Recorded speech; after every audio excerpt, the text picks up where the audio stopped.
welcome to our channel Charcha Podcast, and we are back with our new episode.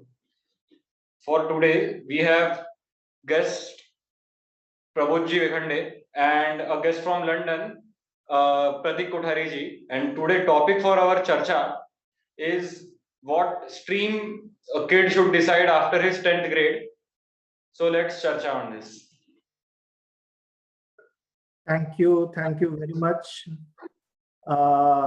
Mandar ji. Sir से होते ही रहता है sir, आपके साथ फोन पे बात होती ही रहती है, 25 साल से जुड़े। अच्छा लग रहा है कि नए नए बच्चे आके अभी आजकल सवाल जवाब ये नया माध्यम मिला है, तो अच्छा है, एंजॉयिंग इट, अच्छा लगता है, तो देयर इज नथिंग रॉन्ग। और सवाल आज का चर्चा का आप लोगों ने अच्छा चूज किया है, क्योंकि यहाँ पर मेरे विचार में 10th और 12th बोर्ड के रिजल्ट लग रहे हैं इंडिया में, at least Maharashtra board and CBSE के बोर्ड रिजल्ट्स रख रहे हैं। तो and this is a very deciding factor for many people which stream to opt, किस प्रकार से आगे बढ़ना चाहिए। और आजकल ये बड़ा चर्चा का विषय है। बराबर है सर, हमने भी शुरुआत की थी 92 में, 92 में हमारे सामने भी ऐसे क्वेश्चंस आए थे तब, तो अच्छा हाँ, तो हर किसी को इस स्ट्रीम से तो गुजरना ही पड़ेगा ना, हर किसी को ये सवाल कभी ना कभी खड़ा होगा। अगर आप फॉर्चुनेट हो तो आपको इस सवाल के जवाब देने वाले, योग्य जवाब देने वाले लोग आपके आजू बाजू में होंगे, और उससे ज्यादा अगर आप फॉर्चुनेट हो तो उनके जवाब पे आप अमल करोगे। जरूरी नहीं है कि आप तक अच्छा जवाब आए तो आप उस पर अमल ही करो, क्योंकि अमल करना एक अलग से बात है, क्योंकि उसमें फिर खुद का प्रेफरेंस आ जाता है। अभी मैं बताता हूँ, मेरे पास इस प्रकार के कई लोग आते हैं। अभी एक केस है, मेरे पास एक केस आई, वो यानी बड़ी अलग ही केस थी। वो बच्चे को उसके स्कूल में 11वीं में फेल कर दिया। हम तो अभी 11वीं गए ही नहीं। हाँ, तो 11वीं में यहाँ फेल होना बोले तो बड़ा अटपटा काम है। यानी नॉर्मली 10वीं में फेल हो सकते हैं, 12वीं में फेल हो सकते। अच्छा, लेकिन फिर school authorities are also very lenient when it comes to 11, even schools also, not only college. लेकिन उस लड़के को इन्होंने 11वीं में फेल किया। अच्छा, तो फिर उन्होंने कंसल्ट किए बड़े बड़े लोगों से, साइकियाट्रिस्ट के पास गए, और उन्होंने बोला उसका कुछ बातें बनाई, और उसको बोले एक और स्कूल को ऐसा निवेदन दो कि सप्लीमेंट्री यानी एक और बार मैं देके देखता हूँ, अगर उसमें पास हो गया तो आई विल कंटिन्यू। अच्छा, तो एक महीने बाद उसको स्कूल वालों ने एक बार और अटेम्प्ट दिया, ओके, बच्चा उसमें भी फेल हो गया। अरे बाप रे। बच्चे को समझ में नहीं आ रहा, बच्चों को फिर अब बच्चा अच्छा है, पढ़ाई वढ़ाई कर रहा था, उसके माँ बाप को समझ में नहीं आया। फिर किसी ने उसको बताया कि एक काम करो, आप इधर चले जाओ, इसलिए मेरे पास आए थे। अच्छा,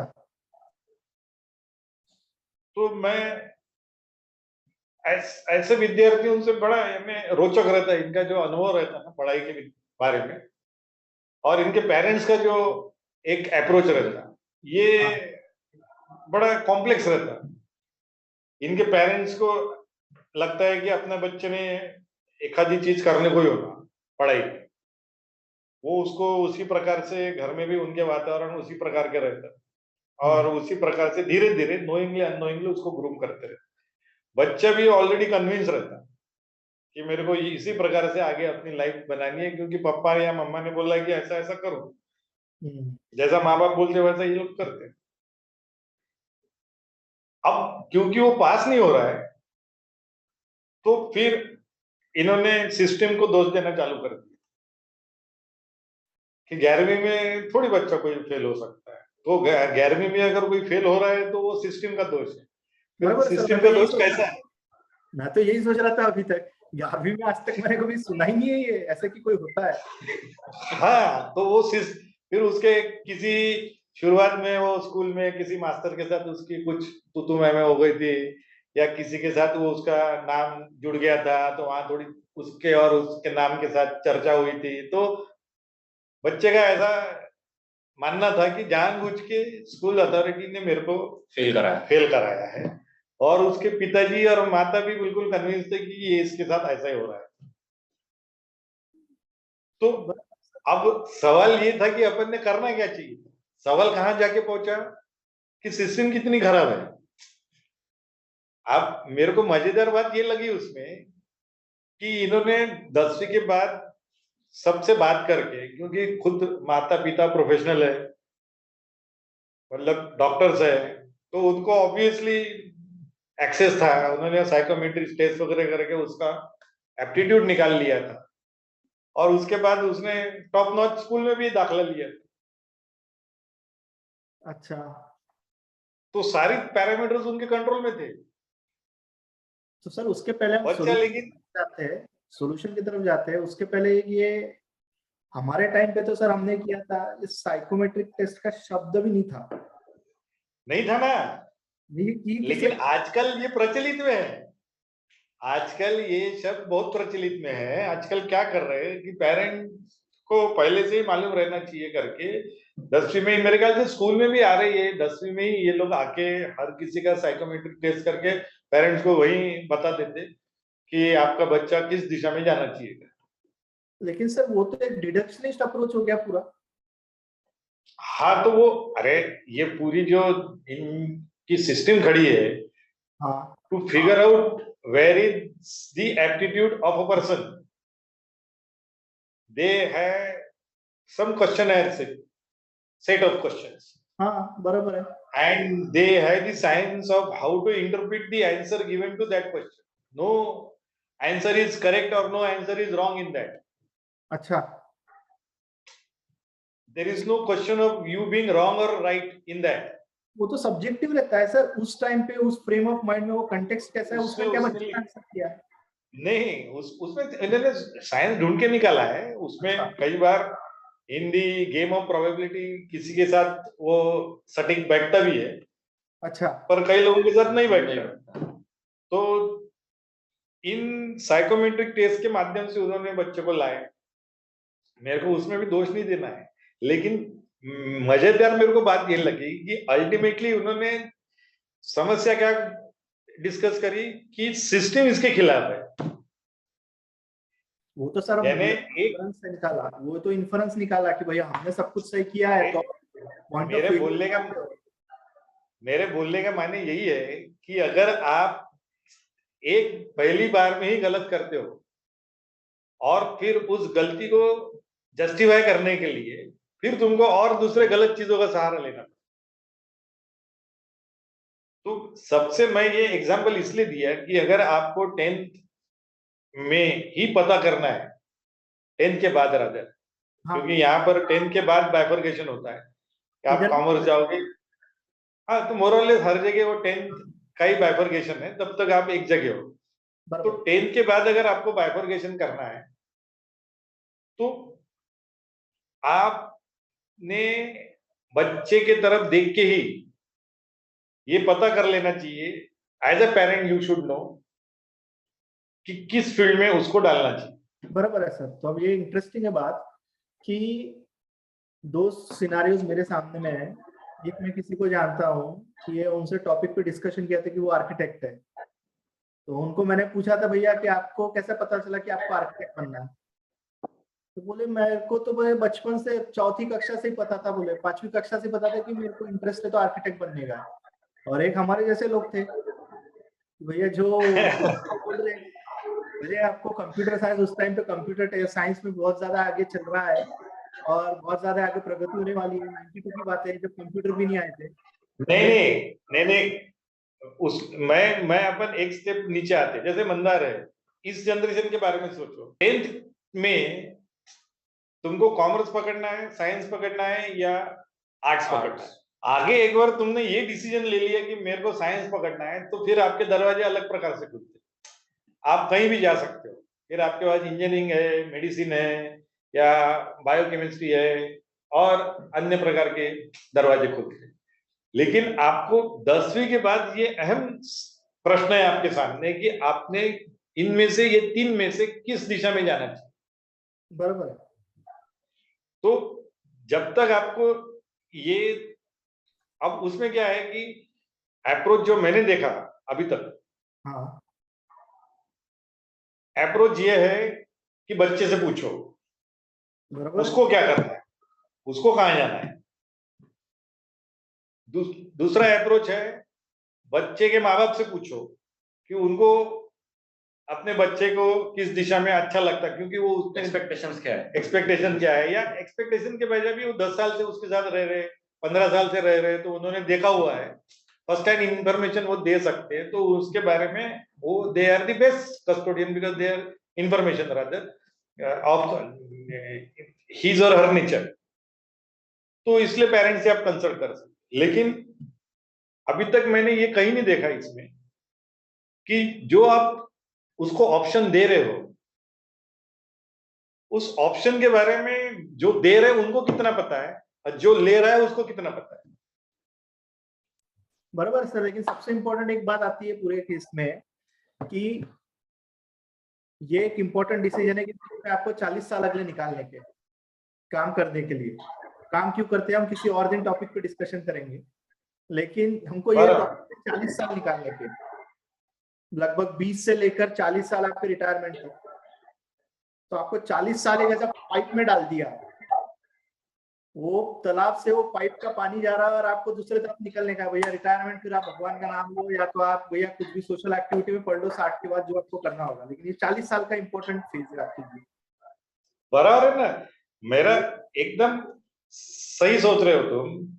जब तक आप उसको ये नहीं बताओगे कि ये स्ट्रीम के माने क्या है, दूसरे स्ट्रीम के माने क्या है और तीसरे स्ट्रीम के माने क्या है। आप लड़के को पूछे तेरे को क्या करना है, अंडर दी अजम्पशन, या लड़की को पूछ रहे उसको ये तीनों स्ट्रीम का महत्व मालूम है क्या है करके। But they don't know really कि स्ट्रीम के अंदर क्या है। उनको बस ऊपर ऊपर से थोड़ी बहुत जानकारी रहती है कि जितना उनने देखा है या सुना है लोगों से, या उनको ये मालूम है कि अगर मैं साइंस को जाऊंगा तो मैथ्स लेना पड़ेगा, हाँ, मैथ्स अगर छोड़ना है तो मैं कॉमर्स को जाऊंगा, और मेरी अगर एक आधी भाषा अच्छी है तो मैं आर्ट्स में जाऊंगा। सर लेकिन एक भी डायमेंशन आता है कि भैया आज के चैट जीपीटी के एज में, चैट जीपीटी का एज आया है, या तो आप पहले इंटरनेट का एज चल रहा था 2001 के टाइम में, तो उस टाइम जब मार्केट ड्रिवन प्रोसेस रहते हैं कि आपको आज एक सबसे इम्पोर्टेंट, जहाँ आपका अगर आपको एम्प्लॉयमेंट में जाने का है तो आप एम्प्लॉयमेंट के सोचने के हिसाब से भैया आपको मार्केट में कहाँ पे ज्यादा अपॉर्चुनिटी आने वाले हैं, बिजनेस के हिसाब से इंडिया में नहीं, फिलहाल मैं उस विषय में बात नहीं करना चाह रहा। मेरा बोलना है कि तुम्हारा एजुकेशन एंड तुम्हारा employment should be two different things. Your means of earning money and your education should not be in sync. अरे सर उसके हिसाब से तो पूरा करियर बनता है सर। नहीं, गलत है। अगर आप शिक्षा पैसा कमाने के लिए कर रहे हो, शिक्षा प्राप्त मतलब, तो आप गलत कर रहे हो। शिक्षा प्राप्त करना अपने आप में एक बड़ा काम है। शिक्षा क्यों प्राप्त करना चाहिए इसका अलग महत्व है, उसका पैसे कमाने से किसी ने भी सीधा सीधा संबंध नहीं जोड़ना चाहिए। बड़े से बड़ा डॉक्टर भी खाली हो सकता है, बड़े से बड़ा सिंगर भी खाली हो सकता है, बगैर पैसे के रह सकता है, और बिना कोई शिक्षा लिए, बिना कोई फॉर्मल एजुकेशन लिए कोई बड़ा बिजनेसमैन या बड़ा व्यक्ति भी बन सकता है। पैसे कमाने का और तुम्हारे एजुकेशन का संबंध नहीं जोड़ना चाहिए, फर्स्ट कम फर्स्ट। जब तक आप ये दिमाग में नहीं रखते, तब तक आप अपने बच्चे को या अपने आप को या अपने किसी भी आस पड़ोस के व्यक्ति को ठीक से गाइड नहीं कर सकते। पैसा कमाना अलग, शिक्षा प्राप्त करना अलग। ये आप पहले डिसाइड कर लो, क्या आप अपने बच्चे को पैसे कमाने के लिए शिक्षित कर रहे हो? You are interested in giving him education or providing him education or putting in a particular line simply because later on he should have a lavish life based on that stream. He should earn lots of money. He should be in the competitive world and he should succeed in that world. And he should not only do Roshan my name, but his own name or her own name also. If this is what is your feeling, then you are wrong. It is क्या लगता है sir का?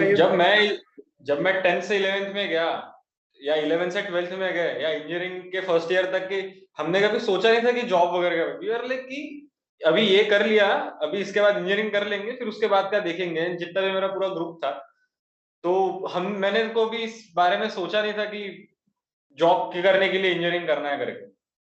मेरा वो एक decided था कि I want to do business. पर मेरा मेरा बोलना आप समझ रहे क्या? मेरा बोलना ये है कि शिक्षा अपनी जगह है, एजुकेशन अपनी जगह। एजुकेशन एजुकेशन के लिए करना चाहिए, पैसे कमाने के लिए किसी को भी शिक्षित मत करो। अरे सर, ये ये तो पूरा उल्टा ही बता रहे सर आप। पूरी जनती अरे तैयार है इस पे, पूरी जनती पूरी तैयार जनता खड़ी है, आप इसलिए तो दोनों तकलीफ में है। इसलिए तो बेरोजगारी दिन ब दिन बढ़ रही है, क्योंकि लोगों को लगता है कि मैं शिक्षा ग्रहण करूंगा, मेरी सारी समस्या का समाधान निकल आ जाएगा। वैसा बराबर है। होता नहीं। और 1950 के दशक से चल रहा है इंडिया में तो सर ये।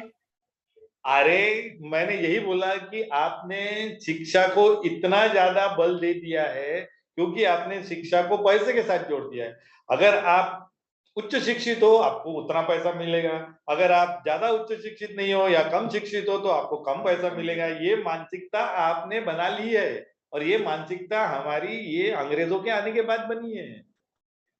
ये जो शिक्षा की तरफ देखने का रवैया है, ये अंग्रेजों से प्राप्त है कि पैसा हर जगह आने लग गया। पैसा अगर है तो हम बात करेंगे, पैसा अगर है तो हम शिक्षा क्यों शिक्षा ले। ऐसा कौन सा स्ट्रीम है जिसमें मेरे को पैसा नहीं मिल रहा तो मैं काय के लिए करूँ बोलते लोग। हाँ, अरे सर मैं उसमें अगर एग्जाम्पल का देता हूँ। आप वहां का दे रहे हैं सर, मैं इधर का देता हूँ। हमारे यहाँ पे अभी इकोनॉमिक्स का बहुत चलन है इधर में। तो जितने मित्र है मेरे, भी कुछ ट्रेंड इधर यूके में चल रहा है कि जो एक इंडियन से ज्यादातर, जो उसमें जितने मेरे पहचान के हैं, बच्चों को जैसे हमारे टाइम पे इंजीनियरिंग करना था, इधर बच्चों को इकोनॉमिक्स करने का है। और क्यों इकोनॉमिक्स करने का, ये मेरा क्वेश्चन जाता है। भैया बैंकर बनूंगा, तो फिर बैंकर बनने के बाद तो पैसे मिलेंगे, है ना। संक्षिप्त में क्या है कि वो लाइन आजकल उसका नाना खनक रहा है, हाँ, उसका सिक्का खनक रहा है, वो बोल रहा है बाकी सारे सिक्के जो है खोटे हो गए, अभी ये खरा सिक्का है तो उस पे जाओ। तो ये जो अप्रोच है ना, ये गलत है। आपको शिक्षा अपने आप में in absolute terms you should learn, you should get knowledge in absolute terms, you should not get knowledge in relative terms, because that is what is the reference. Money is the reference. With reference to money, if I am able to earn using my knowledge, then only I am going to opt for that particular line. If that is the case, your whole reference of education is money, तो वो सही sir and that makes your education relative. तो फिर sir हम एक question पीछे जाते हैं। तो फिर पढ़ाई करना ही क्यों चाहिए? सीधी बात है, पढ़ाई करना। हाँ, तो मैं यही बोल रहा हूँ, पढ़ाई आपने क्यों करना चाहिए इसका भी जवाब आएगा। पढ़ाई आपने क्यों करना चाहिए ये एक स्वतंत्र विषय, मैं उस पर भी बात करूंगा। लेकिन पढ़ाई आपने ये पक्का सोच लेना चाहिए कि मैं पढ़ाई इसलिए कर रहा हूँ क्योंकि मेरे को पैसे कमाने। आपका पढ़ाई करने का और पैसे कमाने का संबंध अगर बाय चांस जुड़ता है तो हर्ज नहीं है, अच्छा, हर्ज नहीं है। लेकिन जब आप पैसे कमाने लगोगे या आप जब पढ़ाई कर रहे हो, आप देखो अभी आप भी यानी इंजीनियरिंग करके 25 फॉरेन साल यूनिवर्सिटी से एमबीए करके वहां पे बैठे हो, हाँ सर, लेकिन 25 यू साल। टेल मी, आप मेरे को बताओ आपने जो पढ़ाई करी उसमें से कितना प्रतिशत आपको पैसे कमाने के वक्त काम में आता है? वो पहले 2-4 नौकरियों में या first few years, later on it hardly matters that certificate, that piece of paper is of no use. Filtration criteria के तरीके यूज होता है, फिल्ट्रेशन बस, क्राइटेरिया के तरह पे होता है जॉब में। लेकिन मेरा ऐसा मानना है कि अगर ऐसा बाय डिफॉल्ट नेचुरली अगर हो रहा है तो हर्ज नहीं है। लेकिन आप अगर ये सोच के पढ़ाई कर रहे हो, क्योंकि आजकल इकोनॉमिक्स इंग्लैंड में चलित है, उसमें ज्यादा लोग देख रहे हैं कि पैसे कमाने के ऑप्शन, लाइफ एकदम लैविशली जीने के ऑप्शन ज्यादा है, तो let us opt for it. तो वो भेड़ बकरी समय सब उधर जा रही तो हम भी उधर रास्ते में चले जाते, सबको चारा मिलेगा, हमको भी थोड़ा खाना मिलेगा। That is not the correct approach. ये स्टीरियोटाइपिंग हो गया। अब कुछ साल पहले जब आप लोग यानी 12th-12th किए थे तो अभी इंजीनियरिंग का बूम था, कंप्यूटर टेक्नोलॉजी और कंप्यूटर साइंस का बूम था, तो सारे लोग कंप्यूटर्स पढ़ रहे थे। क्योंकि लोगों को अपेक्षा थी कि उसके वजह से अच्छी जॉब लगे। मार्केट अच्छा यानी रहेगा। Education was directly and is directly related to amount of money you are likely to earn. बराबर है सर। ये जब तक आप सोच रहे हो, आप एजुकेट लोगों को कर ही नहीं सकते।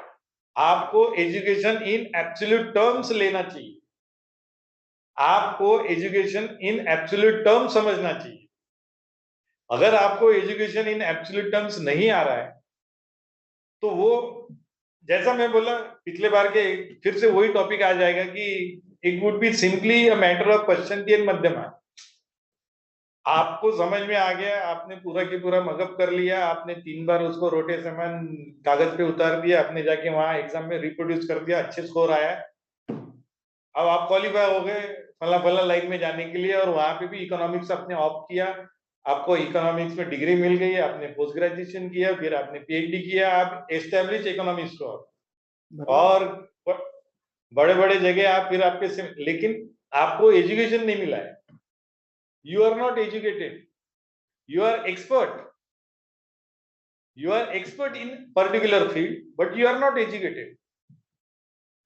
एजुकेशन मिलाने के लिए आपको, अगर इस भावना से आपने उस एजुकेशन को लिया है, तो लेट मी क्लेरिफाई, आपको इसी लाइन में आपके एजुकेशन से आपको पैसा कमाना है, और या आपकी एजुकेशन ऐसी अपेक्षा है या आशा है कि आगे जाके इस लाइन में अगर मैं जाऊंगा मेरे को बहुत सारा पैसा मिलेगा या बहुत जॉब अपॉर्चुनिटीज है, तो इसलिए मैं इस लाइन में जा रहा हूं। तो ये ऐसा ट्रेंड अंग्रेजों के बाद ही हुआ, जब से इस प्रकार के एजुकेशन पैटर्न हमारे यहाँ आया या दिख रहा है।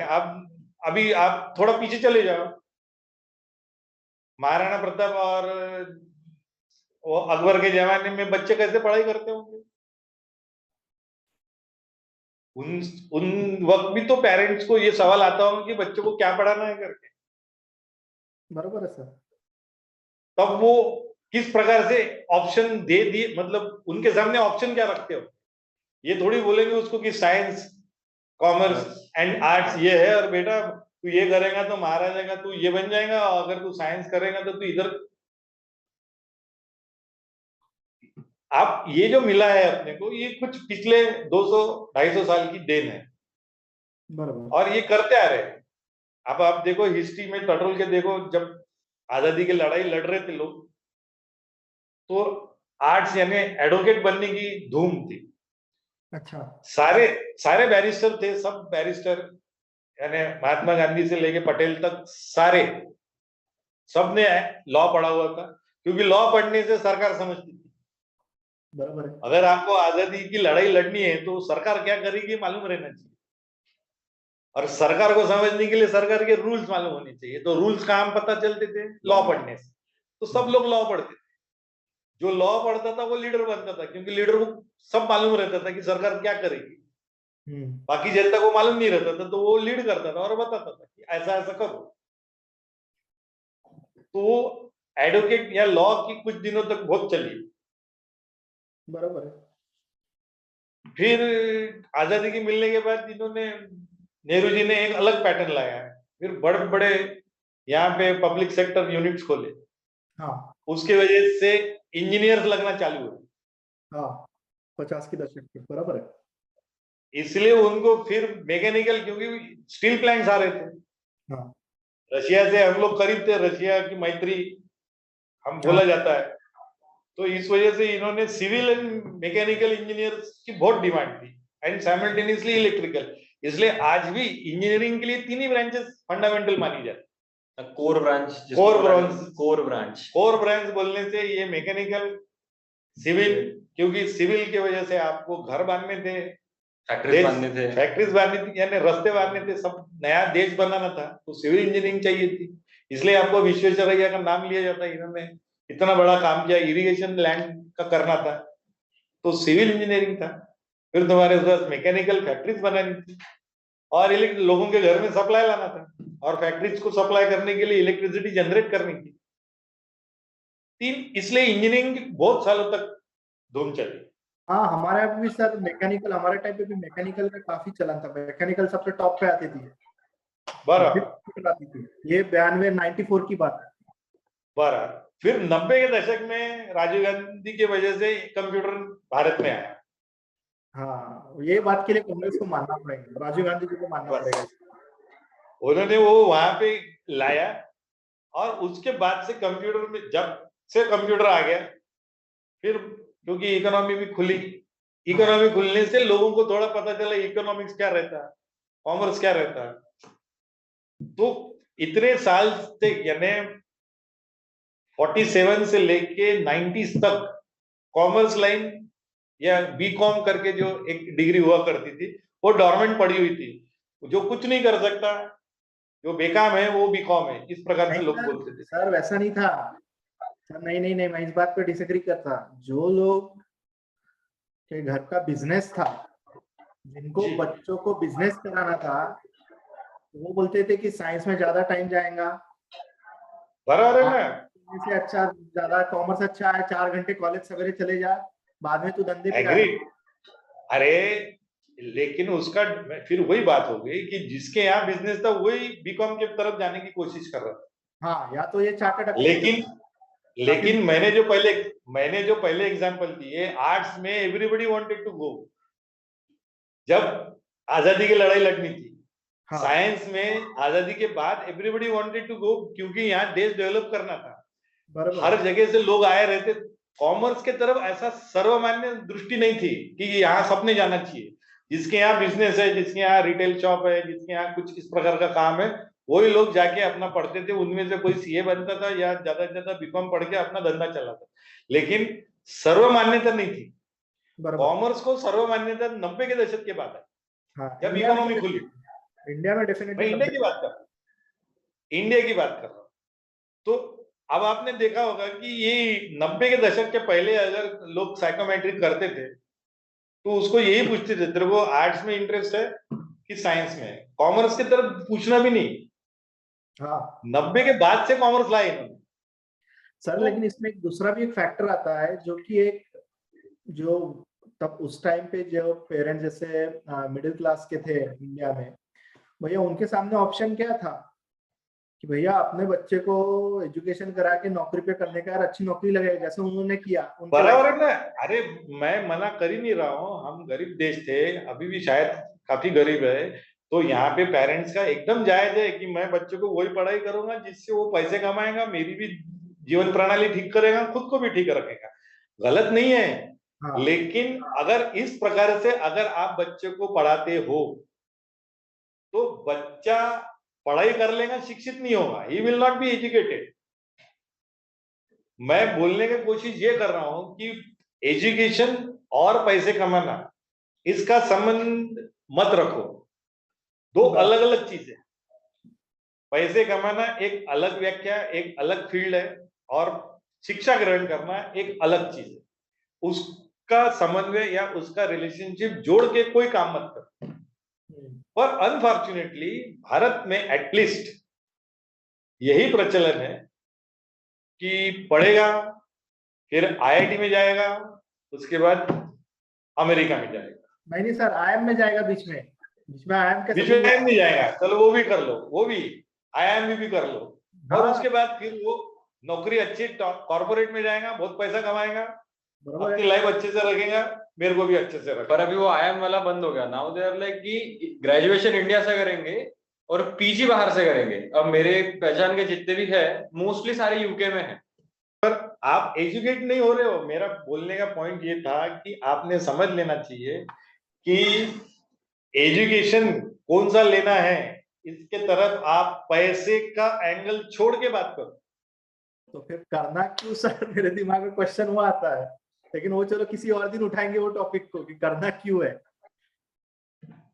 नहीं, आप उस अगर इस प्रकार से एजुकेशन की लाइन चूज करते हो, तो आप बच्चे के साथ नाइंसाफी कर रहे हो। तो फिर सर कॉमर्स और स्ट्रेंथ कैसे चूज करने का अपन ने, क्यों करने सर का? तो फिर एक पहले तो मैं नए गेस्ट जो हमारे आए, नए ज्वाइन हुए हैं, नहीं बहुत देर हो गया, वो वैसी बैठे। हाँ, सुरेंद्र भागड़ेकर जी, उनका स्वागत करना चाहता हूँ। नमस्कार। मुंबई से ज्वाइन हुए हैं आज के चर्चा में। सुंदर जी, चर्चा का विषय ऐसा है आज का कि आफ्टर 10th ग्रेड स्ट्रीम कैसे चूज करनी चाहिए एक स्टूडेंट ने। अच्छा, सो आफ्टर 10th क्यों, 12th क्यों नहीं? क्योंकि 10th तो ऐसे ही कंसिडर किया जाता है आजकल, तो 12th में नहीं 10th के बाद आपको चूज करना पड़ता है कि आप कॉमर्स जाओगे, साइंस जाओगे या आर्ट्स जाओगे। तो स्ट्रीम आपकी, उसके बाद आप उसमें क्या करोगे अलग बात है। आपने once you have decided you will go for commerce, then you will have all the domains or everything under the umbrella of commerce faculty only. Commerce.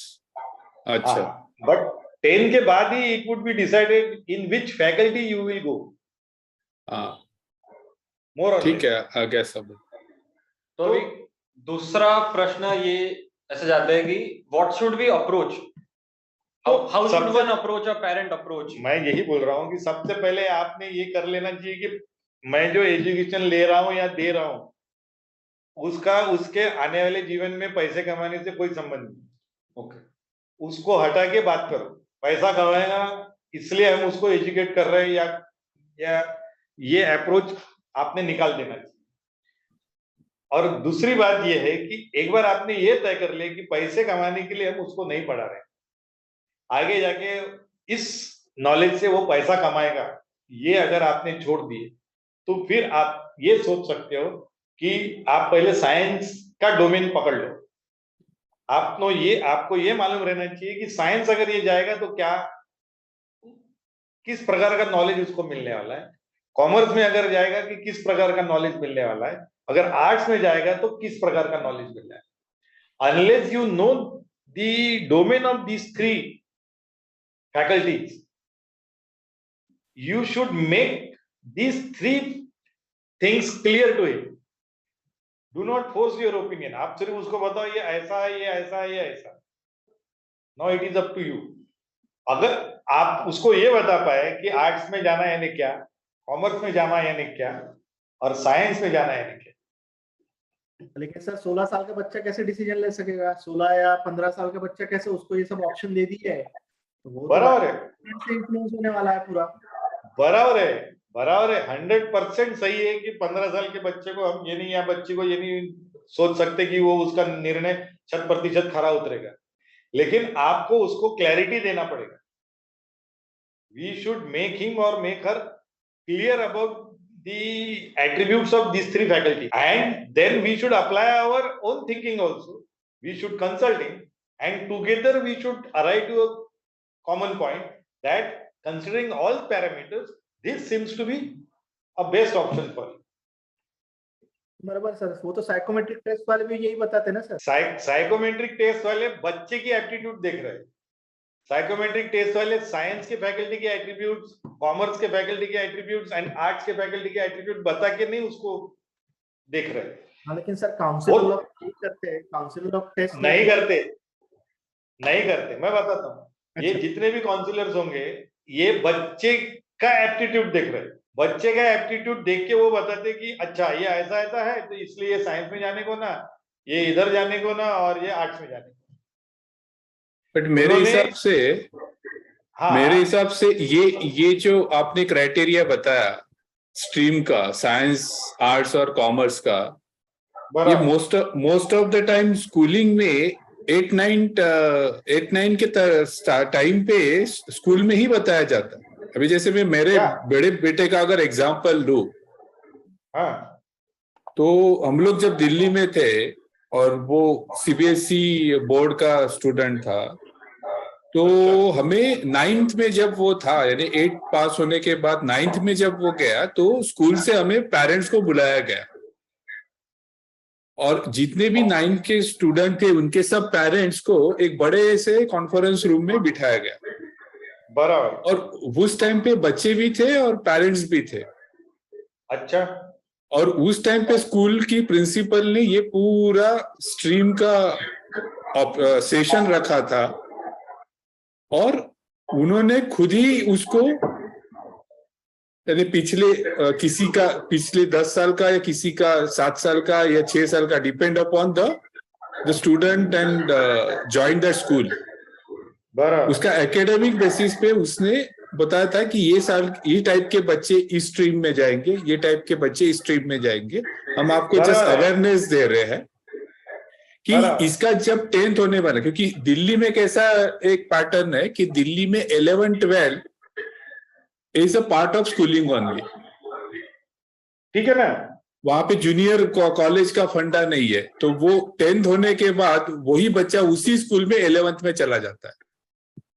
तो ठीक है ना? मेरे बच्चे के बारे में क्या हुआ था उस टाइम पे कि प्रिंसिपल ने मुझे बोला कि आपके बच्चे को हम लोग साइंस नहीं दे रहे, अच्छा। इसको हम लोग जो न्यूमेटिक का जो फंडा था जिसमें कॉमर्स और साइंस, जैसे मैथ्स के साथ इकोनॉमिक्स के साथ जनरल सब्जेक्ट ऑफ कॉमर्स, अच्छा। वो वाला ऑप्शन दिया था। बट हमने उसको इंसिस्ट किया प्रिंसिपल को कि नहीं, हमें उसको साइंस में ही डालना है, और हमने उसको फुल साइंस में डाला, यानी फिजिक्स, केमिस्ट्री, मैथ्स और इंग्लिश। नहीं, मेरे समझ में आ गया। तो मेरा कहने का मतलब ये है कि ये आज के डेट में जो मेट्रो सिटीज में जो स्कूल्स है, इसमें ये एक्सरसाइज 9 से स्टार्ट होता है। नहीं, मेरा बोलने का मतलब है कि आपको आपके बच्चे का एप्टीट्यूड देख के ही बताया गया है ना। हाँ, बराबर है, आपके बच्चे वही पॉइंट बता रहा हूं मैं। हाँ, सुनो, आपके बच्चे का एप्टीट्यूड और आपके बच्चे के अन्य विषयों में जितना उसको स्कोर आया, उस हिसाब से सारे टीचर्स का ओपिनियन बना के उन्होंने आपको ये बताया कि आपने संभवतः इस दिशा में जाना चाहिए। करेक्ट। लेकिन मैं एग्जैक्टली अपोजिट बोलने की कोशिश कर रहा हूं। मेरे को टीचर से या पेरेंट से ओपिनियन नहीं लेना कि बच्चे ने क्या करना है। मेरे को सिर्फ इतना बताना है कि science, what is science, what is science stream, what is commerce stream, what is art stream, इनका तुमको क्या महत्व है तुम्हारे जीवन में इन 3 स्ट्रीमों का किस प्रकार से तुम्हारा इंटरेक्शन इनके साथ होने वाला है। Why should a person opt for science? Not because he has the aptitude for science. His aptitude or her aptitude may be anything. Why should he be interested in commerce? Not because he has the aptitude for money. तुम्हारे सामने वाले के जेब में कितना पैसा है, अगर मैं सिर्फ सुन के पता कर सकता हूँ, इसका मतलब मेरे को बहुत कॉमर्स एप्टीट्यूड है।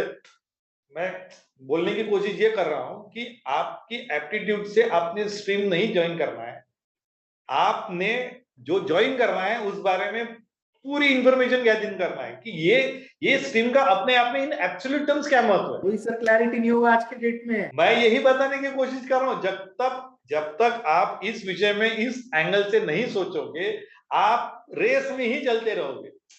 आप सारी जनता कहां जा रही है, वो 92% वाला उधर जाएगा, 89% वाले और इधर जाएंगे, फिर 60%। ये जो परसेंटेज वाइज और वो जो टीचर्स का ओपिनियन, उसके मैथ्स में कितने स्कोर है, फिजिक्स में कितना स्कोर है, इसके ऊपर वो डिसीजन लिया जाएगा कि उसको कॉमर्स में डालना है या साइंस में। ये दिस इज नॉट करेक्ट। मैं यही बताने की कोशिश कर रहा हूं, जब तक आप में in absolute terms, in faculties का महत्व नहीं पता करते, आप नहीं रह सकते। आप बच्चे को एजुकेट नहीं कर रहे हो, आप बच्चे को एक्सपर्ट बना रहे हो। अगर आप एक्सपर्ट बना रहे हो तो naturally you are expecting money out of that. Expertise is always associated with money some way or the other. So your point of view is wrong. जीवन में देखो, आपको उसको इस प्रकार से, इसलिए जो यानी एजुकेशन की जो पद्धति है, इन्होंने इतना नैरो माइंडेड करके रखी है कि अभी जैसे सुरेंद्र ने बताया कि ये पेरेंट्स को 9वीं कक्षा में बुला लिए थे, बड़े कॉन्फ्रेंस हॉल में बिठा के बताया, फिर उसके बारे में कुंडली खोली उसकी कि देखो ये ऐसा ऐसा है, मार्कशीट दिखाई होगी। पेरेंट्स का ओपिनियन के पहले उसके प्रिंसिपल का ओपिनियन और उसके टीचर्स का ओपिनियन मिला के उन्होंने एक रिकमेंडेशन दिए। हो सकता है कोई साइको एनालिस्ट वगैरह वहां बिठा के रखा होगा, या साइकोलॉजिस्ट वो स्कूल का होगा जिसने इनको देखा होगा और फिर उनके हिसाब से उन्होंने गाइड किया होगा। But that is not the correct approach in my opinion, or that is not the only correct approach that should say. ये तो ऐसा ही होगा जैसे हमको बोला नहीं जाता था कि बस 10वीं कर लो फिर मजे ही मजे है। टू पेरेंट्स, बस बेटे को तुम डाल दोगे कॉमर्स में फिर तो मजे ही मजे है करके। अब तो ये पेरेंट्स के लिए भी एप्लीकेबल कर रहे हैं, स्कूल और कॉलेजेस वाले। तेरा तो कितना अच्छा चल रहा है बंदा, 10वीं हो गया फिर मजे ही मजे है तेरे। मजे ही मजे। नहीं, मेरा कहने का मतलब ये था कि जैसे आपने बोला कि बच्चे को आपने ये स्ट्रीम के बारे में एजुकेट करना चाहिए, करेक्ट। और उसके बाद बच्चे के इंटरेस्ट के हिसाब से उसने अपनी स्ट्रीम सिलेक्ट करनी चाहिए, जो कि उसके उसके जीवन में पैसा कमाने का वो माध्यम नहीं होना चाहिए, या उसका वो जरिया नहीं होना चाहिए उसका करियर बनाने का। उसने पहले अरे आप सुनो सुरेन, सुनो, अगर आपने ये तीनों फैकल्टीज की क्लैरिटी उसको दे दी और आप अगर उसके साथ हो, अभी वो क्योंकि छोटा है, या वो आपकी बच्ची हो या बच्चा हो, अभी 15 साल के 16 साल के, तो अभी सक्षम नहीं हुए, आप उसके साथ 25 साल तक अगर रहने वाले हो उसके जीवन के, और उसको ये क्लैरिटी दे दी, तो इट हार्डली मैटर्स कि वो किस फील्ड में एजुकेशन लेने वाला है। You are not getting my point.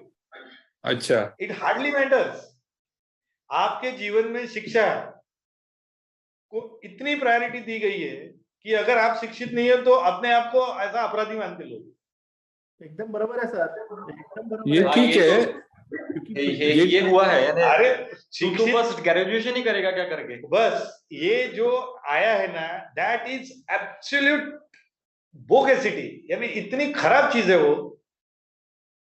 अभी मैं बताता हूँ आपको, मेरे पास लोग अलग अलग प्रकार से आते हैं। कुछ लोग जिनके यहाँ लड़के शादी की उम्र के रहते या लड़कियां शादी की उम्र के रहती, वो मैच कराने के लिए भी मेरे से कंसल्टेशन करते रहते।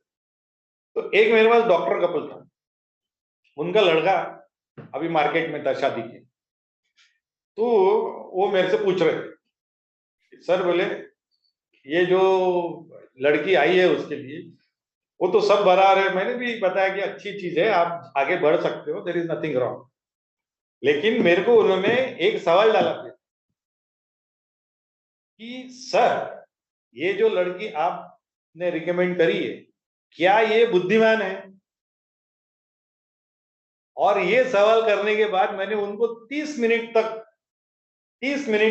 तक लेक्चर दिया और सुनना पड़ा। अंत में उन्होंने सॉरी बोला मेरे को। आप समझे नहीं मेरी बात को। अगर आप देखो कितना बुद्धि, मैंने बोलने का मतलब है कि आप बुद्धि, यानी बुद्धि का इतना महत्व कर दिए कि if you are not intelligent then we are not accepting you as your our family member also. Intelligence has gone to that level. You are not looking at the other aspect of a person. You should always be intelligent. This is a very big baggage. Sir अभी बैंगलोर का case था, यहाँ पे तो भी शादी की बात हो रही थी। बैंगलोर के एक हाउस ओनर ने टेनेंट को घर नहीं दिया क्योंकि 12वीं में 60% से कम थे। देखो, बोले तुम्हारे को 60% से कम है, तुम यहाँ रहने के लायक नहीं। अरे सर वो सब छोड़ो सर, इससे मजेदार एक बात बताता। ये देखो और बताओ, तुम्हारे पास भी हार्वर्ड ने एक हाँ। पूरा 1960 में एक आर्टिकल लिखा है कि वाई आपका करियर और लाइफ पार्टनर का इम्पोर्टेंस, दोनों को कैसे साथ में रहना चाहिए। और उसपे एक बुक लिखी गई अभी 2023 में किसी ऑथर ने, कि इधर पे बताया जाता है कि अपने करियर कैसे सिलेक्ट करना, लाइफ पार्टनर कैसे सिलेक्ट करना। अब ये टॉपिक पे किसी दिन और लेंगे, मैं आर्टिकल यानी ये इस पे अपन पक्का आएंगे एक आध बार। मेरा बोलने का मतलब है कि आपने बुद्धि को इतना अहम बना दिया है। स्कूल में देखना, मैं बताता हूँ हमेशा, स्कूल के बच्चों को पूछना, स्कूल में उनको चेस पढ़ाया जाए। स्कूल में officially chess is accepted sport, जो बैठे बैठे खेलती है, no ground, no physical exercise is there. और हिंदी में क्या बोलते हैं मालूम नहीं, लेकिन मराठी में उसको बुद्धिबल बोलते हैं। बराबर है, शतरंज बोलते हैं, माइंड गेम इंग्लिश में। बुद्धि है बोलते हैं, बुद्धि बढ़ाओ बच्चों की बुद्धि। और मैं शर्तियां बताता हूँ, और मेरा ऐसा बहुत सालों से प्रयास है, और मैं हमेशा हर जगह रिक्वेस्ट करता हूँ कि स्कूल में चेस खिलाना बंद कर दो। चेस के तरफ जाने मत दो बच्चों को।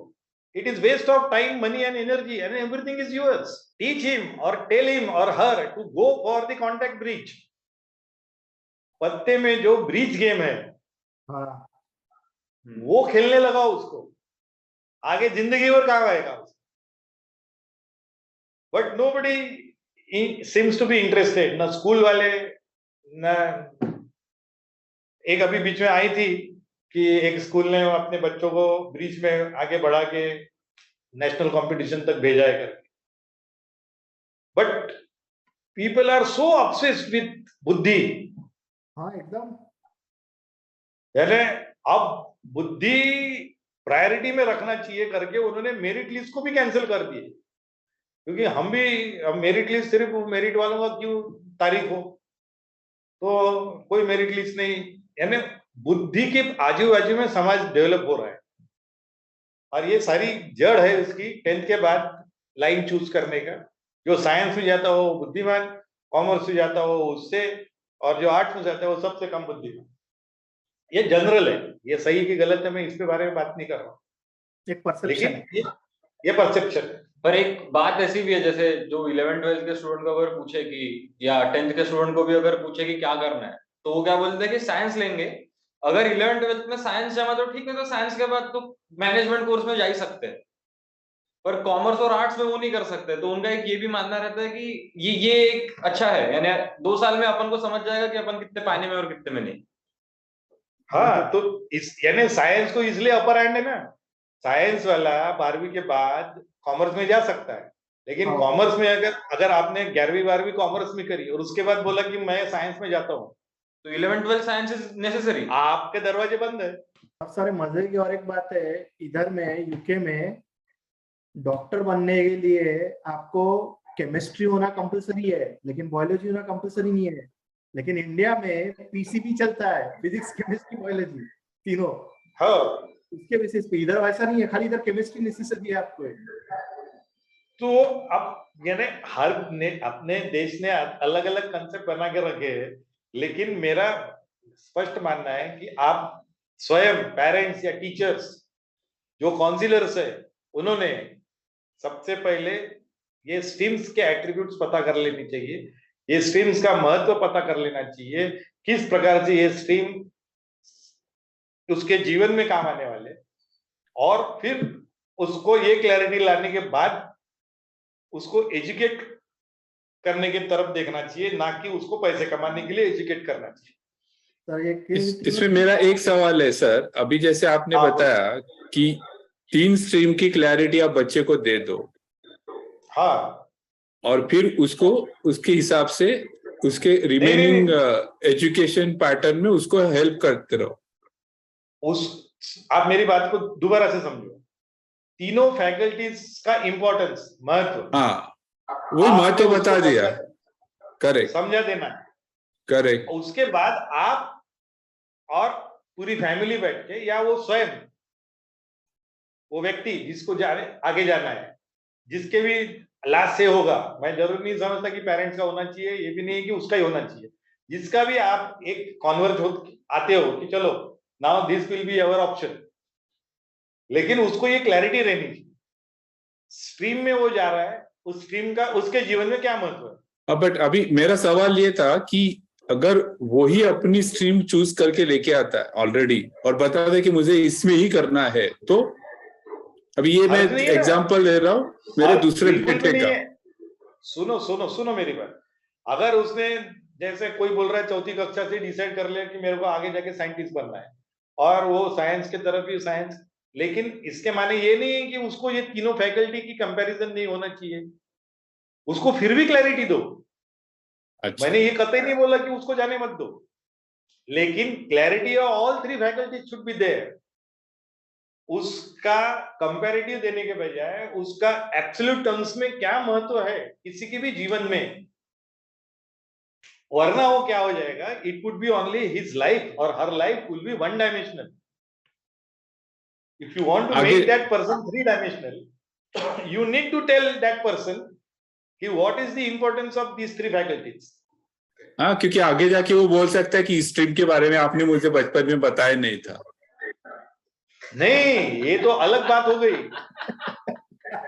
ये तो एकदम दुरुस्त है, लेकिन ये तो आप अपने आप को सेव करना चाह रहे हो, लेकिन आगे जाके उसके जीवन में एक बहुत बड़ा वॉइड क्रिएट होने वाला है। अगर आप बाकी चीजें नहीं बता रहे हो तो you are creating a big void in his or her life. But मेरा जहां तक समझना है कि मेट्रोज में जो बच्चे पढ़ रहे हैं या मेट्रोज में जो बच्चे ग्रोन अप हो रहे हैं, इनके पास एक क्लैरिटी रहती है। मेरा वो एक पॉइंट था अर्लियर एग्जांपल का। हो सकता है कि आप जिस तरह से बता रहे हैं कि इस तरह से स्ट्रीमिंग का 10th के बाद उनको बता देना चाहिए, बट ये हो सकता है सिटी टू सिटी या स्टेट टू स्टेट का इसमें कोई महत्व हो, क्योंकि आज के डेट में आज के डेट में आप नहीं, आप अगर ये I am talking in absolute terms, चाहे ये आप मेट्रो में हो या आप खेड़ेगांव में हो या यूके में बैठे हो या अमेरिका में हो या अफ्रीका में हो, 3 फैकल्टी के अलावा आप किसी अन्य मोर और लेस मोटे तौर पर कहीं जो भी आप एक्सपर्टीज लोगे, इन तीनों फैकल्टी में से किसी एक में हम फिट कर सकते हैं। तो मोर और लेस आपको इन 3 फैकल्टी के बीच में घूमना है। तो आपको जब तक ये 3 फैकल्टी का अपने आप में महत्व मालूम नहीं है, आप उसको ये क्लैरिटी आ सकती है कि मेरे को वकील बनना है, मेरे को सीए बनना है, मेरे को डॉक्टर बनना है। ये तो उसको क्लैरिटी हर शहर डिफर करेगा थोड़ा बहुत, लेकिन हर बच्चे को आजकल आ सकती है। जैसे चैट जीपीटी भी है और गूगल भी है, सारे लोग बैठे हैं उसके। So he or she will have that much of clarity कि what he or she wants to be in life. लेकिन एजुकेशन मैंने क्यों लेना चाहिए साइंस का, एजुकेशन मैंने कॉमर्स का क्यों लेना चाहिए अगर मेरे को पैसा नहीं कमाना है? पैसे का एस्पेक्ट निकाल दिए तो तुमने एजुकेशन क्यों लेना चाहिए? पूछो उससे। डॉक्टर क्यों बनना है, वकालत क्यों करनी है? कोई नहीं बोलता कि देश को सुधारने के लिए पैसे कमाना है इसलिए करना है ना। सर एक लड़के से ये क्वेश्चन मैंने पूछा एक लड़के से, या इधर में ही है हमारे पहचान में, उसको पूछा मैंने कि उसने अभी 11th में, वहां का 10th इधर का 11th, तो मैंने बोला कि तेरे को भैया केमिस्ट्री, बायोलॉजी और मैथ्स क्यों लेने का है? तो बोलता मेरे को आगे चल के बोले साइंस की स्ट्रीम लेनी है, बोले मेडिसिन में जाने का है बेसिकली। तो मैंने बोला मेडिसिन में, मैंने बोला इधर 6 साल पढ़ाई है, बाद में 2 साल इंटर्नशिप है, उसके बाद 8 साल स्पेशलाइज है, तो 14 साल तो पढ़ाई में निकल जाएंगे तेरे।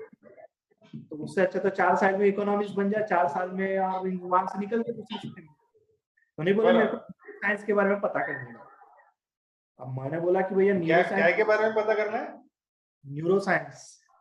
अच्छा, न्यूरो साइंस। अच्छा, तो उसके बारे में पता करने का है। तो मतलब उसके बारे में क्या पता करने का है तेरे को? तो बोले मेरे को पता करने का है कि बोले ये पूरा अंदर काम कैसे करता है, क्योंकि बाहर से तो सब बोले 2 टैबलेट देके बंद करवा देते, बोले सब ये हुआ तो दवाई ले लो। तो बोले मेरे को पता करने का है कि कौन से टाइम पे कौन से ट्रांसमीटर चलते। बोला अच्छा ठीक है, देख भैया तू और डिटेल में, तो प्रॉब्लम की तेरे को खोज करना है तो कर।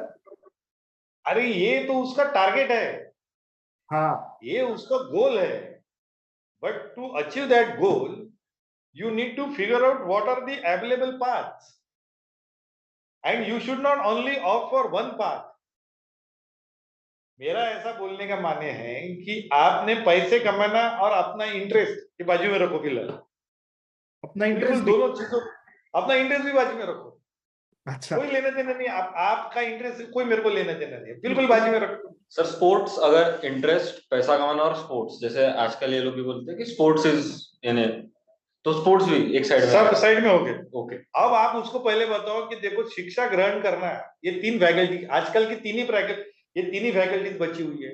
कोई भी सब्जेक्ट का नॉलेज इन 3 फैकल्टी में कैटेगराइज हो सकता है। तो आप उन तीनों फैकल्टीज का महत्व ठीक से समझाओ उसको। बराबर है सर। ये अगर आप कर सकते हो पैसा और इंटरेस्ट साइड में रख के, तो फिर उसको क्लैरिटी आएगी। उसको एसिमुलेट करने के लिए, उसको डाइजेस्ट करने के लिए समय दो। जो उसको पता चला है उसका इंटरेस्ट बरकरार रहे ना, वो करेगा। वो हमको कोई आपत्ति नहीं, किसी को भी नहीं होनी चाहिए। On the contrary you should support, but if you are not making him or her aware what are the importances or what are the things which you are likely to miss if you ignore these things, then sooner than later you will be put yourself in trouble. And this is what exactly happens. बराबर है। तो लेकिन वो पता चल गया उसके बाद क्या सर? पता चल गया, हमने तो ये अगले टॉप हम अगले तो सेशन सबसे बड़ा ये होगा कि देखो, जो क्या बोलेंगे उसको, जन्मतः बुद्धिमान है, जिसको बाय डिफॉल्ट बुद्धि मिली हुई है, जिसने एक बार पढ़ा और रिप्रोड्यूस कर सकता है, और उसको कोई भी कॉम्प्लेक्स सब्जेक्ट भी आसानी से समझ में आ जाता गुड है। IQ level, good IQ level बोलो, उसको समझ में आ जाता है। तो उसके लिए तो ठीक है, लेकिन जो प्रेशर बना हुआ है, एक बार फैकल्टीज की क्लैरिटी आ गई, तो जो सामान्य दर्जा है, जो कि मेजोरिटी में है, 90% से लेके 60 तक या 50 तक बल्क है, ये जो बल्क है, उनके दिमाग से एजुकेशन का प्रेशर बंद हो जाएगा। दे विल नॉट फील अपराधी, they will not feel guilty कि यार मैंने बराबर पढ़ी नहीं, कि मेरे को 64% ही आया है, तो मेरे तो जीवन में कुछ नहीं होना है, मैंने अभी कुछ ऐसी बाबूगिरी वगैरह का काम, ये अपराधी भावना उसकी बंद हो जाएगी। और अगर उसकी ये भावना कम हो गई तो उसको स्ट्रेस कम हो जाएगा, आने वाले जीवन में he will be a very good resource. वो 100% आउटपुट देगा, उसको कभी भी ये नहीं लगेगा कि मेरे को दिमाग कम है करके मैं कम पैसा कमा रहा हूँ या कम सक्सेसफुल हूँ। सबसे बड़ी उपलब्धि उसकी ये है कि आज जो प्रेशर कोटा, अभी भारत में कोटा करके शहर है जहाँ पे ये सारे 12वीं वालों को भेज रहे हैं।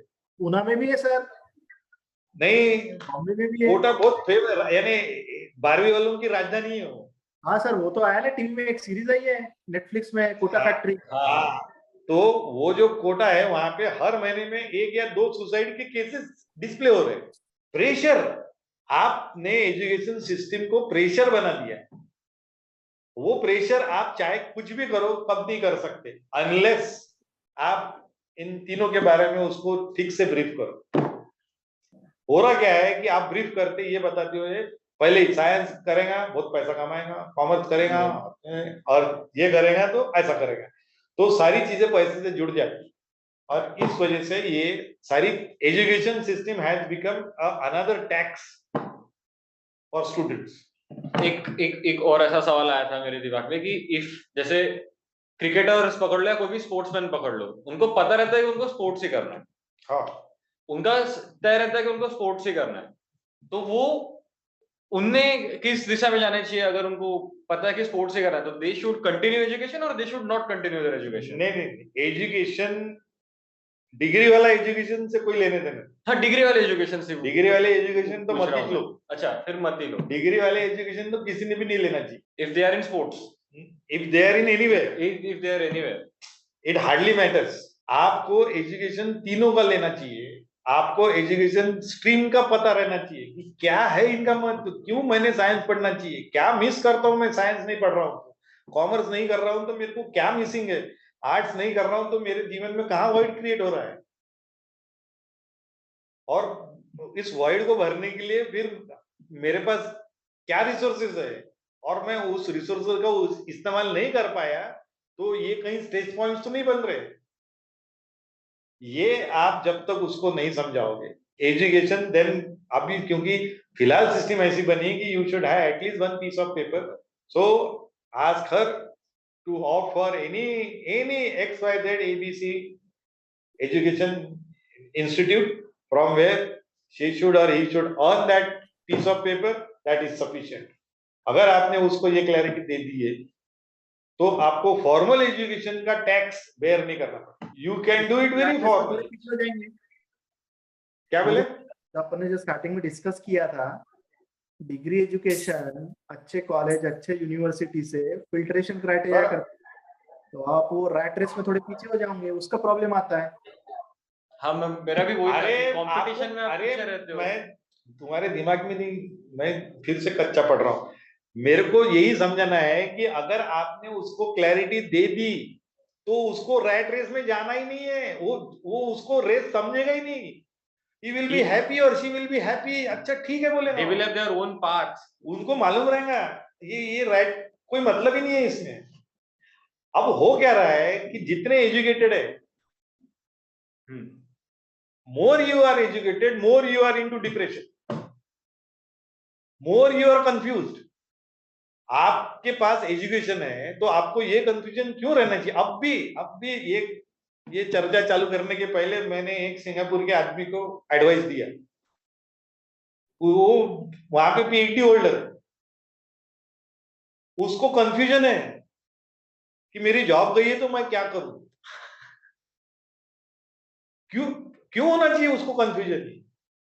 क्योंकि वो हाईली एजुकेटेड है, उसको उसका ये जो बात है, उसने जो एक्सपर्टीज लिया, उसके अलावा किसी भी फील्ड का कुछ भी नॉलेज नहीं है, कुछ भी नहीं मालूम है उसको फील्ड का। मतलब what is the importance of commerce, what is the importance of arts, what is the faculty in absolute terms, that person is not at all aware of.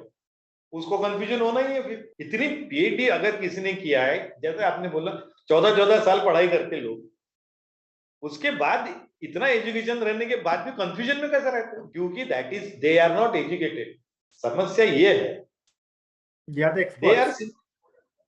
they are expert, in other words they are literate, that's all. Literacy rate अच्छा है उनका, इसलिए expert है। बराबर।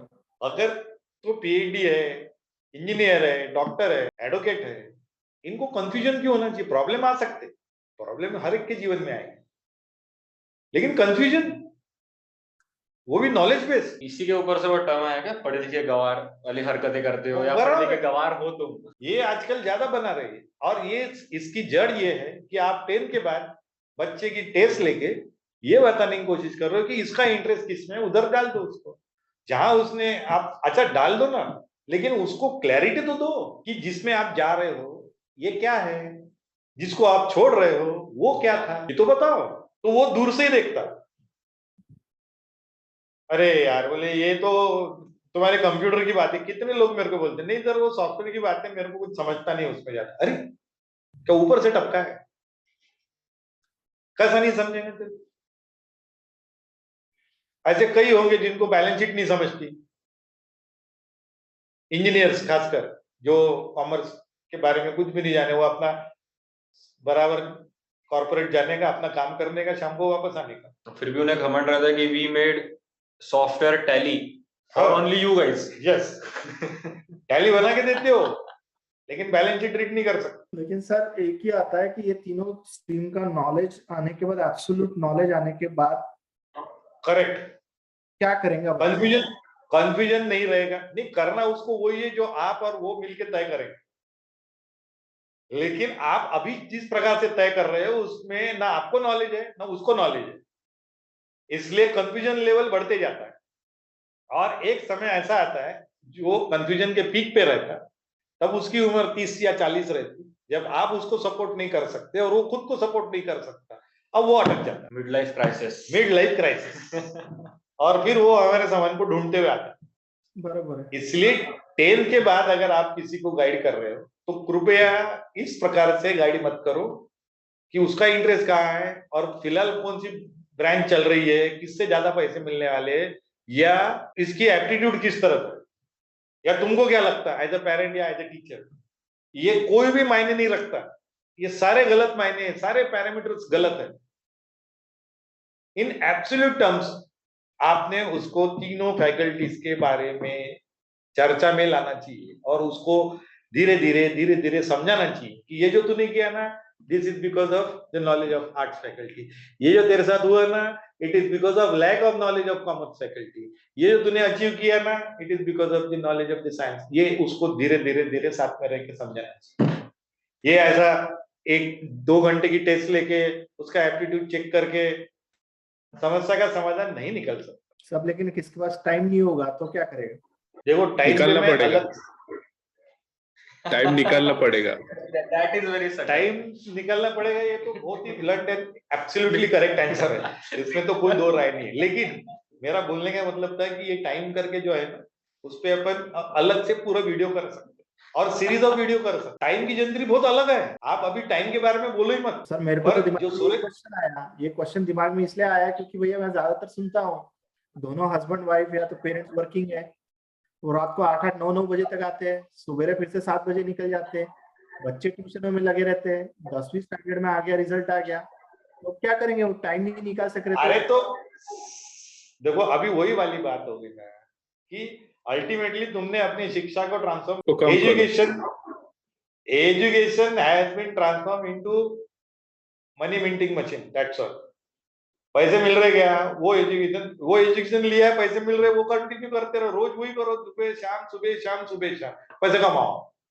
और पैसे कमाने से सारी समस्या का समस्या आएगी, लेकिन पैसे है तो समाधान भी मिलेगा, ऐसा हर किसी को लगने लग गया। लोग मेरे से आके पूछते ना, अंबानी के जीवन में क्या समस्या हो सकती है, इतना पैसा है, बोले उसके 100 जनरेशन बैठ के खा सकती, बोले इतना पैसा है, लोग मेरे को बताते।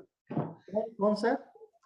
अंबानी अच्छा अच्छा, हाँ। अंबानी के जीवन में क्या समस्या आ सकती है, वो चाहे तो देश खरीद सकते, बोले इतने बड़े आदमी है, बोले उनके क्या, बोले जाके पूछो उनसे।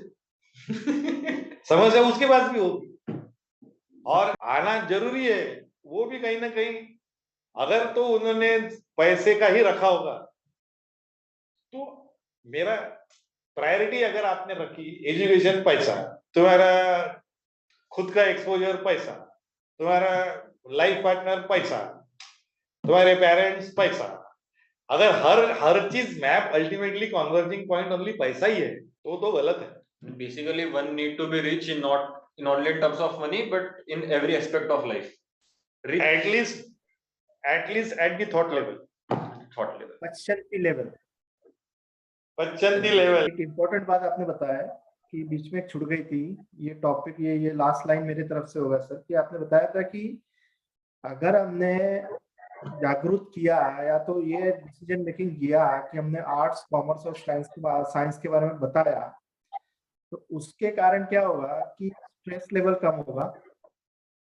स्ट्रेस लेवल का मतलब कि दूसरे तरीके से देखा जाए तो किसी भी व्यक्ति का सेल्फ एस्टीम या सेल्फ कॉन्फिडेंस, पहले तो सेल्फ एस्टीम लेवल पे बात करूंगा मैं, करेक्ट, फिर कॉन्फिडेंस लेवल वो बढ़ेगा। करेक्ट, उसके सामने कोई भी आगे सिचुएशंस लाइफ में आएगी, या मिड लाइफ क्राइसिस बोलो, या अर्ली क्राइसिस बोलो, या लेट क्राइसिस बोलो, कभी कभी आएगी सबको, वो चीज को बराबर हैंडल कर सकता है। Correct, absolutely, this is what I wanted to convey, कि अगर आपने उसको ये सारी चीजें की क्लैरिटी दी, और वो एक दिन की नहीं, बैठ बैठा सामने आज तेरे को क्लैरिफाई करता हूं, ऐसा थोड़ी होता है। It is not possible. बच्चे की भी कैपेसिटी है, उसको धीरे धीरे ये पेरेंट्स का दायित्व है, एंड उसको बता के भी नहीं करना चाहिए। Implicitly you should convey, but make sure explicitly he is getting it. So that is the dvandva, that is the duel of implicity coupled with explicit. तो आपने अगर इस प्रकार से उसको देखा, तो ये मेरे ख्याल से उसके लिए फायदे का रहेगा। तो आप जो 10th की वाली जो बात करते हो, कौन से फैकल्टी में जाना है, आपने अपनी फैकल्टी के बारे में पता करना है, और तीनों फैकल्टी के बारे में पता करके अपने बच्चों को बताना है, क्लैरिटी लाके देनी, और उसका इंटरेस्ट अगर किसी में है और वो आपको उचित लगता है, और आप अपने ओपिनियन उसके साथ शेयर करो, वो अगर उसको उचित लगते हैं, तो दोनों मिलके एक कन्वर्जन पॉइंट में आओ, वो उसका आगे बढ़ने का तरीका रहेगा। लेकिन ये क्लैरिटी आने से उसको आपने एक बड़ा आयाम खुला कर दिया है, the greater dimension has been opened, so he or she will be able to cope up with problems which the person is likely to face over the period of time. बराबर है सर, आया समझ में? हाँ sir, तो ये topic को हम आगे कंटिन्यू करते हैं नेक्स्ट पॉडकास्ट में हमारे lecture. Let's conclude for today.